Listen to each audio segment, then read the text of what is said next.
సమాజంలో రుగ్మతులకు విరుగుడుగా సాహిత్యం కళారూపాల ద్వారా చైతన్యం పెంపొందించే లక్ష్యంతో రవీంద్ర భారతిలో భాషా సాంస్కృతిక శాఖ సాంస్కృతిక సారథి ఆధ్వర్యంలో ప్రభాత బేరి తెలంగాణ సామాజిక చైతన్య కార్యక్రమాన్ని నిర్వహించారు.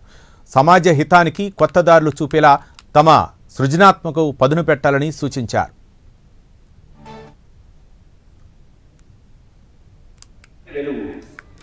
అంటే ఆ వెలుగు అనేది రాష్ట్ర వ్యాప్తంగా మొత్తం ఆ వెలుగు అనేది రావాలి, ప్రతి కుటుంబంలో ప్రతి జీవితంలో ఆ వెలుగు నిండాలి అని అనుకుంటే ఈ యొక్క సంఘటితంగా మీ అందరినీ ఒక చోట చేర్చి ఇది మాటల ద్వారా మాలాంటి మాటలు చెప్తే మాటల ద్వారా ప్రజలు ఆకర్షణ కాదు. అందుకని ఒక్కొక్క అంశం పైన ఒక్కొక్క కవి, ఒక్కొక్క రచయిత, ఒక్కొక్క కళాకారుడు మీకు తోచిన పద్ధతిలో ప్రజలను ఆకట్టుకునే విధంగా మీరు వాటిని రూపొందించే కార్యక్రమం చేసి 2 నిమిషాల 5 నిమిషాల 10 నిమిషాల వాటి యొక్క ఆ సందర్భాన్ని బట్టి ఆ సమస్యను బట్టి అటువంటివి మీరు రచించినప్పుడే, అటువంటివి రూపొందించినప్పుడే అటువంటి నాటకాలు వివిధ కళారూపాల ద్వారా ప్రజల్లోకి తీసుకెళ్ళి వాళ్ళ సమక్షంలో